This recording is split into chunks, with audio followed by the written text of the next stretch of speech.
Hi, this is Sue Jackson of the Book by Book blog, and I'm here today with another Friday Reads. I had a wonderful reading week. I'm between books at the moment, but the book that I finished this week, yesterday, was absolutely wonderful. That was Sipsworth by Simon Van Buie. This is an arc. It comes out, I'll put it down here. I think it doesn't come out until early May. It's a Booktopia book for that event that I go to every spring in Vermont. So Simon will be at Booktopia. I'll get to meet him. This is, if you've heard me recently on previous Friday Reads videos talking about my last Booktopia book, The Audacity by Ryan Chapman, and how bold and in your face it is, Sipsworth is the exact opposite. This is a very warm, gentle story. It's about an elderly woman named Helen. Helen has lived all over the world. She was in Australia for a long time.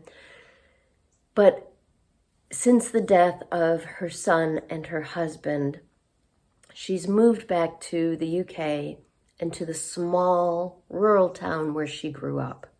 She hasn't been back there, since she was a young woman.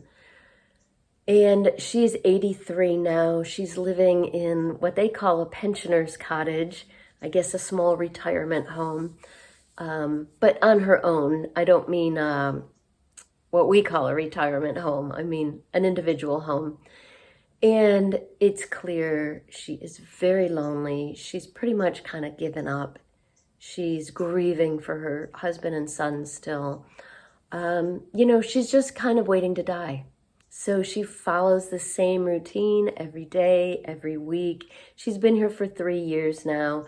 And, life is pretty dull. She listens to the radio in the morning, watches a TV program in the afternoon, goes to the store and gets the same foods every week. Her life is very routine. And then one rainy night, she notices, she's just looking out the window, she sees her neighbor across the street leave a pile of trash out for trash pickup in the morning. And one of the items is what looks like an aquarium, a glass aquarium, and Helen can see in it a plastic, undersea diver. And it is exactly like one her son had as a child that he loved. So without thinking too much about it, in her slippers and robe, she goes out in the rain. Inside the aquarium, there are also these boxes, cardboard boxes that are getting wet. She can see some other colored plastic bits in there. It looks like other toys to her. So she brings it into the house. Well, the next day she discovers that there was a resident in that aquarium, a small whitish gray mouse. And I don't want to tell you too much more because this book is such a delight as it unfolds. And Helen bonds with this little mouse who, it may seem unbelievable, but changes her life. It's a beautiful story of life and relationships, not just with the mouse, but he helps Helen to get to know some other people in town. It's just a wonderful story of healing and hope and moving forward. Really enjoyed Sipsworth by Simon Van Buie. Can't wait to meet the author at Booktopia. And I'm at a loss now. It's Thursday as I record this. I finished that yesterday. I need to keep reading for Booktopia so that I'm ready by the end of April when I go. And I don't have any more Booktopia books on hand.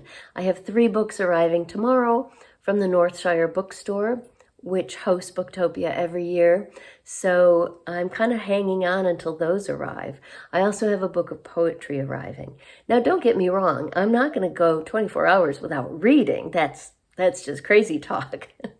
I do have a bunch of graphic novels on my iPad, so I will probably pick a short middle grade novel and read that today, but I haven't picked one yet. On audio, I am listening to another Booktopia book. I wish I could have gotten a few more of them on audio, but this was the only one that was available. And that is You Are Here by Karen Lynn Greenberg. I'm listening to this one on the Libby app from the library, and I'm loving it so far. It's kind of a slice of life novel about a whole bunch of different people.